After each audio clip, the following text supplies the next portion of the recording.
everybody, Claudette Montana here in Austin, Texas at the United States Grand Prix, and joining me is Susie Wolff. Always love Austin, and for us as the F1 Academy, it's our first time. Naomi Schiff. Thank you so much for having me. F1 Academy giving incredible opportunities for women. From your perspective, what does a diverse and inclusive motorsport look like? Believe in yourself, back yourself, and go for what you want. Certainly, F1 Academy is a race series only for female drivers, but in the end, we don't believe in segregation. We want to be the rocket fuel for progression in the sport, because motorsport is one of the few sports in the world, alongside sailing and horse riding or jumping, where men compete with women. So we really want to give our young drivers the chance to propel and progress in the sport, but we also want to use this platform to inspire the next generation to see that this environment isn't as male dominated as you think, and there are opportunities for women. You've been a part of the F1 community for quite some time now, have experience as both a driver and a team leader. You're making me feel old now. Oh no! No, I mean, I've been a racing driver for over 25 years. I ran a team for 4 years, and I'm so grateful for that experience, because I know what these young women are going through. I know how difficult this environment is to navigate. I know the challenges that they can overcome, and I'm a big believer in life and giving back. And for me, helping the next generation to not make the mistakes I made, but also to pass on all the knowledge and all the connections that I made that can be helpful for them, that's something that I'm really proud to do. Well, Austin is your guys' last race of the season, so not trying to look too far ahead here, but what are you hoping to build off of next season? We have big ambitions. Yeah. I've got a lot to do, but obviously next season we have 7 races with Formula One. We have the 10 Formula One teams on board, which means we'll have 10 of our cars with F1 liveries. And even just the thought of, that 19-year-old girl zipping up a Ferrari race suit, jumping in a mini Ferrari car, that's awareness that's just going to inspire a whole generation. Because if that little girl who's watching on the television sees that image, sometimes in life you just have to see it to believe it. And I think being on this platform, the awareness we can generate will just mean that we've got a big impact for the future.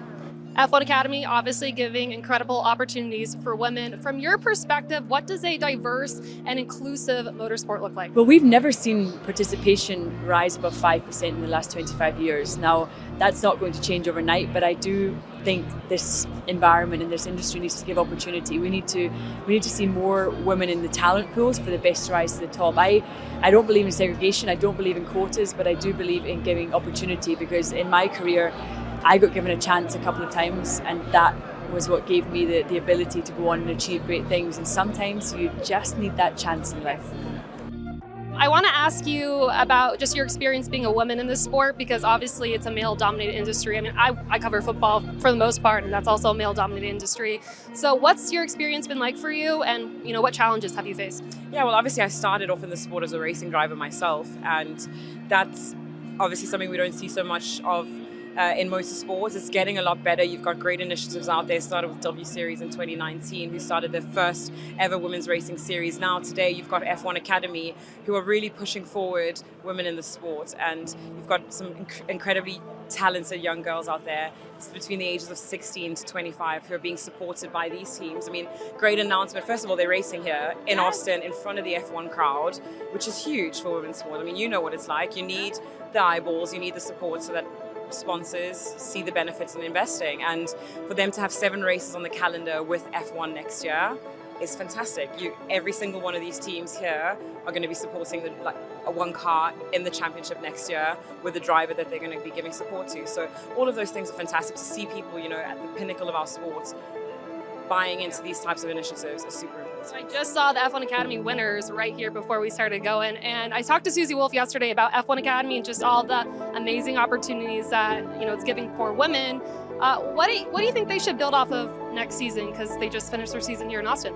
Yeah, well, I mean, this season's obviously been their inaugural season, so like anything, there's always things that you've got to learn and progress. And one thing that's been really great is that they've given these drivers so much track time, which is so important when you're developing this talent, is putting them in a car and letting them drive. So they've got 15 days of preseason testing, which is great. Then on a race weekend, they've got 2 practice sessions, 2 qualifying sessions, and 3 races. So all of that is fantastic. I think they've got a great fundamental structure, but obviously now they're going to step it up a whole nother notch. And I think I don't think that there's so much that they need, like momentum that they need to learn from this year for next year. I think everything that they've got in place so far is showing that it's going to be a fantastic championship next year. And as I said, these drivers are racing with feeder series teams in F2 and F3, of teams that are already in F2 and F3. So the knowledge that they're getting from the teams for them to progress after this step is there. Then on top of that, you pair that with them being supported by a team. It's huge. I mean, this is going to be a fantastic step forward for these young girls. Yeah. For young women that want to get involved in motorsport, maybe pursue a career in broadcasting one day, what would your advice be for them? We talk a lot about the drivers, right? But the fact of the matter is that there's a whole entire ecosystem in the motorsports paddock that is available for women to come and join. And presenting is one of them, broadcasting is one of them, but there's so many things out there in this ecosystem for women to get involved in. And I guess the advice I always give to people is that, this world, at the way it is right now, although we're moving forward, there's going to be a lot of barriers that stand in women's ways, no matter what you do. So don't be a barrier in your own way. Believe in yourself, back yourself, and go for what you want. First and foremost, go for it. There is a place for you in this paddock. If you're racing, then make Formula One Academy your destination. Our age group is from 16 to 25. You simply need to get in touch and be fast enough. And then on our website, there's going to be lots of opportunities coming in how to get into this sport off track as well as on track. Thank you so much. Have a great weekend. Thank you so much.